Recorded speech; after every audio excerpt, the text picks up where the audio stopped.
Good evening. Welcome to Sound Health on Lagos Television. I am Olasumbo Modupe. Today on the program, we are trying to look at tetanus in children.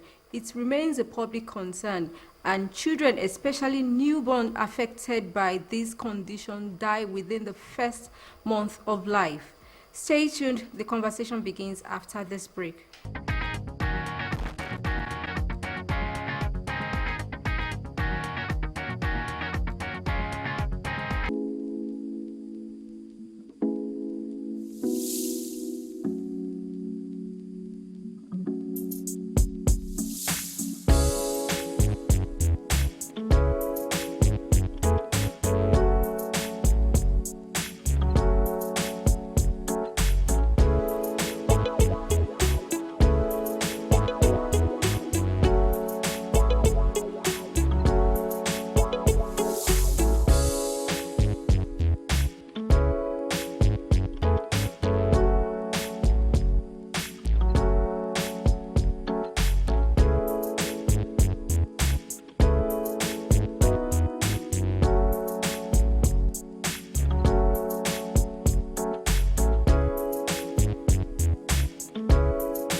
The program is still Sound Health on Lagos Television. Joining us via Zoom this evening is Dr. Oluwabumi Osinubi, Senior Registrar at Massey Street Children Hospital, Lagos Island, and member of the West African College of Physicians. Thank you so much for joining us this evening, Dr. Osinubi. Thank you. Good evening, Dr. Good evening, Olasumbo, and good evening, viewers at home. Thank you. Tell us, what exactly is tetanus, the tetanus infection now? Okay, so tetanus infection, also known as lockjaw, is a non-communicable, vaccine-preventable infection.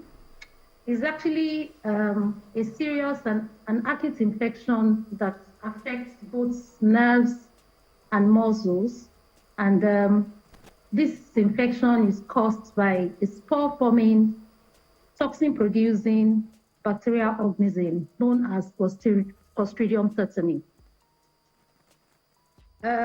It is also of note to note that, as I said earlier, that this infection can actually be vaccine preventable. It is of note to also know that worldwide children are more affected, especially the newborns are affected. And this is all because their mothers are not well vaccinated. And children, of course, in their infancy, don't get to also, some of them also don't get to have their vaccines, or they don't complete the vaccines the way they should, and also get booster doses. Okay, so before we look at the root causes of tetanus now, tell us, so a layman, what are the things that causes, are there anything that, the risk factors now?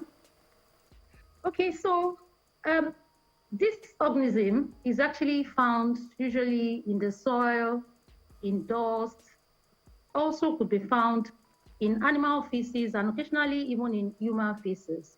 And this species could be transferred to objects or substances where people could touch, and then once there's a breakage or in the skin, there's an abrasion, and then this organism gets into it. Of course, it starts to start multiplying and form its spores. So actually, that is how people get it. Because of the fact that we are in a low resource country where our environments, the way our people live, people are still not so conscious of their hygiene, so much so like that. So we still tend to have it more in our environment. You can also see it in manures around because animals too also carry these organisms. And once the spore is formed, really, and it matures to start producing the toxins, anyone that either steps on it and there's a skin abrasion and the organism find its way in there, it starts to produce its own toxins, and then the person could start manifestation. Incubation period for it actually is between 3 to 21 days, but with an average of about 8 to 10 days. So you could have people start manifesting as early as 3 days. People could start having the symptoms, which is the lockjaw that I said earlier, is the first symptoms that most people would present with before they would now have the spasm. So we would usually say that there's a period of onset, which we describe as the first period between the first symptoms to the first symptoms, like I said, is the lockjaw, to the time when the patient start presenting with spasm. And most of the time, the spasm would start with neck rigidity, their muscles are stiff, and then they have abdominal rigidity as well. So the patient is not able to open the mouth, they cannot eat and all. So they have all the symptoms that they will start manifesting with. Earlier in your response, you explained that the condition is non-communicable. Tell us, how is Yeah. it fatal, and at the same time, how does it affect the central nervous system? Because from your explanation, it looks deadly. Okay, so like I said, uh, it is non-communicable, meaning that it is not transferred from one person to the other. That is what it means by non-communicable. So it's not like because if in a family or in an household, a brother has it, the other brother would have it. That's what I mean by it's non-communicable. And of course, it is fatal because it affects the nerves, it affects muscles. So it can affect the laryngeal muscle, which is the muscle that we use to breathe and everything. It can affect it, and so it can cause a respiratory failure. It can cause other complications to the patient. The patients could have some autonomic dysfunctions. They could have fever that could be very high. They could develop hypertension. For some of them, in late stages, they could even have bradycardia, which is a low heart rate. They could have hypertension where their BP is low. And when they start having that, of course, you know that that patient is likely to be into towards death. So that's why I said that it could be very fatal. When they have this condition, you are very careful because of the spasm that they are having. And the spasm gets triggered by mere touching even the patients, or when they even hear noises, they could trigger and start having spasm. And spasm could be continuous. So depending on how bad it is, they could have mild, it could be moderate, it could be severe, and you could even have a life-threatening one where you have to put this patient, take over the respiration of the patient, intubate the patient, and take over the respiration and put on mechanical ventilator. So that is why I said he could be fatal and life-threatening. Okay, before now, we hear people say this person has been hurt by a nail or a metal. Tell us, how can you please expatiate more on this? How does that affect or bring about tetanus infection in people? Because you also mentioned some other risk factors, death in death on surfaces and all that, or in the environment. Yes. So, like I earlier said, the organism, you can actually get the spore of this organism. It could be found in the soil, it could be found in animal manures. And when people are not well vaccinated and they go around these areas and they have a skin abrasion, of course, they would easily contact it. Also, if someone has an intact skin, but then there's a nail that has been in the soil that is probably either rusted or so, and the person gets to have a nail puncture.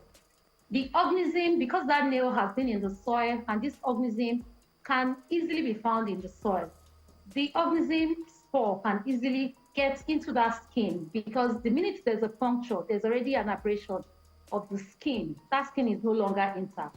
So it can travel easily from there, and then the person contacts it.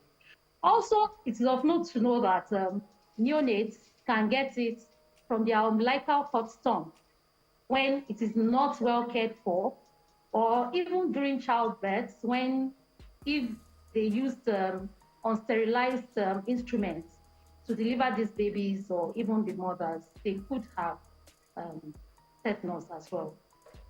Okay, thank you so much, Dr. Osinubi. Now tell us, what are the symptoms? Some of them you mentioned earlier. If somebody is infected with tetanus, how do we go about it? Is there treatment? Is it treatable? Some of the symptoms they could have is what we call lockjaw.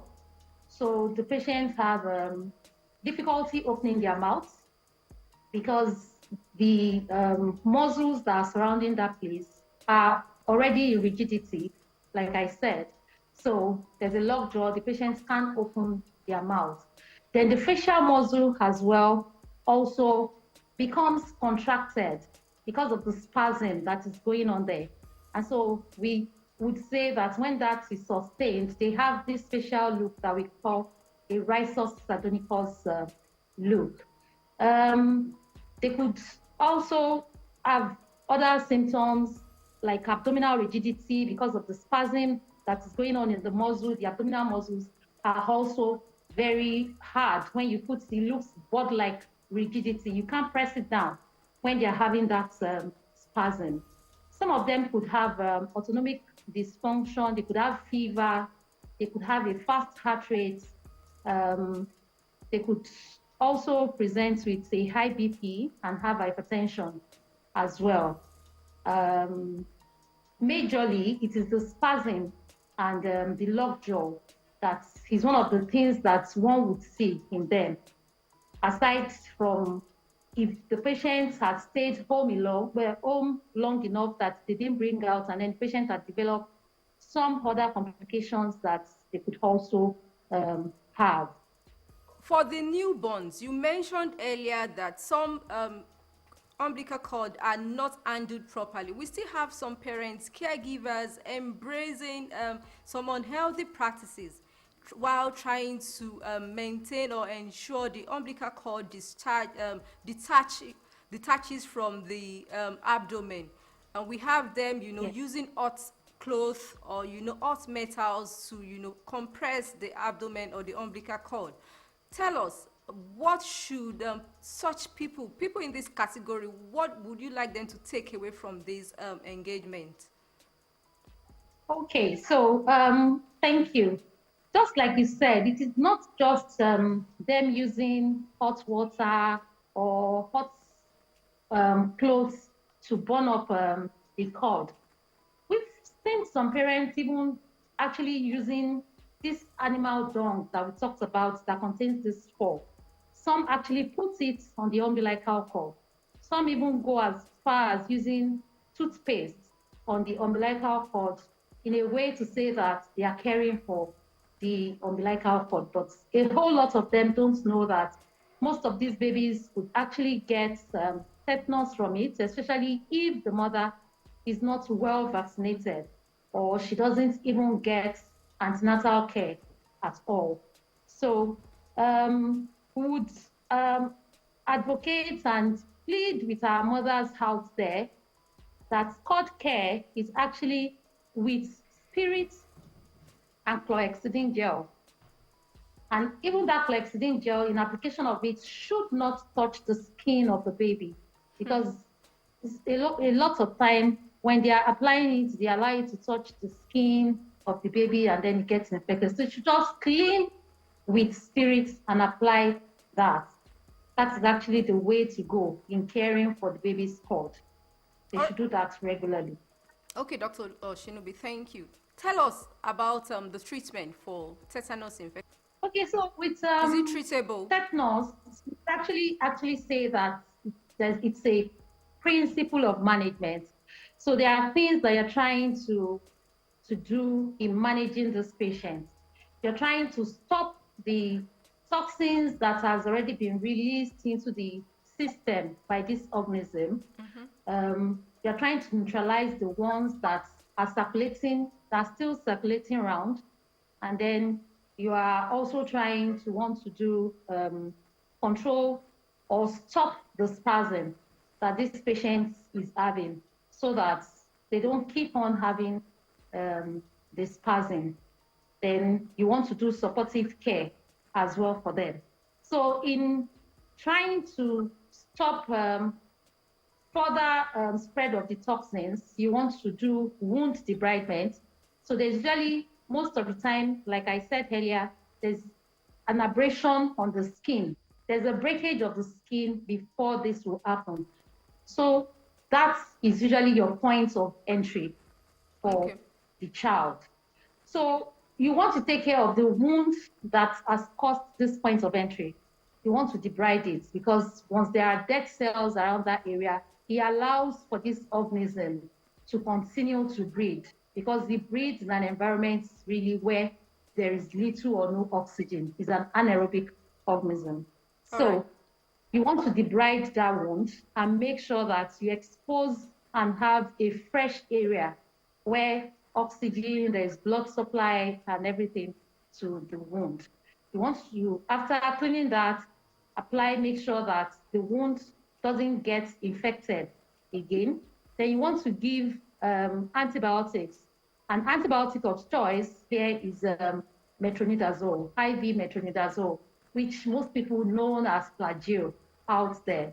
So you want to give that because it is an anaerobic organism, and so Flagyl does better with that. Then there are some also that uses penicillin G as well, and IV injections to also to stop the toxins. Then to neutralize the toxins, the ones that are circulating within the body, you want to use the human immunoglobulin, the human tetanus immunoglobulin. So you give that a shot of 500 international units to the patient so that it will mop up whatever toxins that are still circulating around the patient's body. You can also use the equine anti-tetanus serum. That can also be given to the patient. So you use as high as 10,000 to 20,000 international units. And this is usually given after a test dose because we want to be sure that that patient is not going to react to it. The equine anti-tetanus serum is not human-based, it's animal-based. So there are some patients that have allergy. So you want to be sure that they won't react to it. So you give a little dose of that to see whether the patient will develop any reaction. So once the patient does not develop a reaction, you can now give the full dose to the patient. Then you also, so you also want to, after that, control the spasm, which is of importance. And we usually would use diazepam for this. And some, depending on how bad it is, you can also use phenobarbital. Some would even go as high as using chlorpromazine, depending on how bad it is. Then there are some muscle relaxants that are used as well, like baclofen or dantrolene. You can also use that. And supportive treatment is of high importance in this patient. Because of the fact that they're having spasm, you can't feed yet, so you have to ensure that their calorie intake is being taken care of parenterally. And then you give IV fluids, you ensure that their environment is safe for them to prevent a fall that can lead to fracture in them. And ensure that you talk to the parents so well so that they don't feed at your back and allow the patients to go and aspirate the food as well. And before you discharge the patient home, you should ensure that they get vaccinated. You give tetanus toxoid to the patients About 11 countries have not met the maternal and neonatal tetanus elimination program set by the World Health Organization. Are people aware of this, and what is the price for not meeting up? Okay, so yes, the even Nigeria happens to actually fall in one of these 11 countries that have not met up with eradicating tetanus or meeting up with the targets of WHO. And this is because vaccination in our environment is not optimal yet. So you still see some of our women that might not even go for antenatal care, or some would go, but they'll probably get to go to a traditional birth attendant where they might not get vaccinated, or they will just get a dose and then they might not finish up their vaccines while pregnant. And of course, women of reproductive age group should get vaccinated. They should get the 5 doses that WHO is recommending that people should get to be able to keep them at least immunized, to keep their immunity for a while, at least over a period of 30 years. We are not seeing people do that. And some mothers, actually, because of cultural beliefs, some mothers don't even take their babies to get vaccinated at all. They don't get them to vaccinate them, except maybe when governments are doing the mass immunization that they are going from house to house, that some babies get vaccinated. And most of these house-to-house vaccination that governments are doing is actually for polio, vitamin A that they give to them. So we are actually trying to advocate that people get to take their children to the nearest health center close to them. And government is actually trying in doing this by ensuring that in most of the communities, you have primary health centers close to people so that you won't say that accessibility to the healthcare center is what you can get.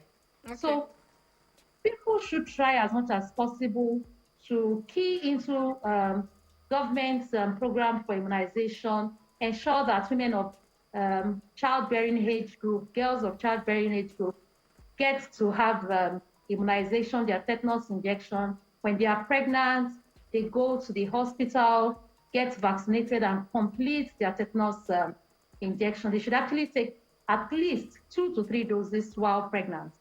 And then complete the remaining one. And then for the children, they are supposed to take at 6 weeks, at 10 weeks, 14 weeks, and then get a booster dose when they are celebrating their 1 year or 18 months, and then another one at 5 years, and then the next one between 9 and 15 years. So for them to easily remember, we would usually say that once the baby has taken 6, 10, 14 weeks, then they should try to get a booster dose for the child at 1 year, which most of us would usually celebrate for the child.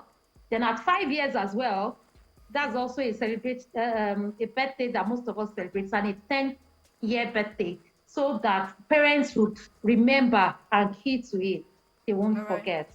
All right, Dr. Oluwabumi Osinubi, Senior Registrar at Massey Street Children Hospital, Lagos Island, and member of the West African College of Physicians. Thank you so much for your thoughts and insights on tetanus in children. Thank you, Olasumbo. I'm really very grateful for being here. I appreciate the fact that you are bringing us to here to be able to talk to the people in the community about diseases that we can prevent and that we just need to take a bold step to make sure that we all do what is right by ensure that we vaccinate ourselves and our children. Thank you. You are most welcome. Sound Health continues with trending health report from around the world. Please stay tuned.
vaccination is key. You need to immunize your child, your newborns against all these diseases. The tetanus vaccine as well as diphtheria, rotavirus are free, safe for your babies. For comments and inquiries, or you have topics you'd like us to treat, please send SMS to 00358 to 6603 or follow us on social media at Lagos Television #Sound Health. A sound health is a sound mind. Make healthy living your choice.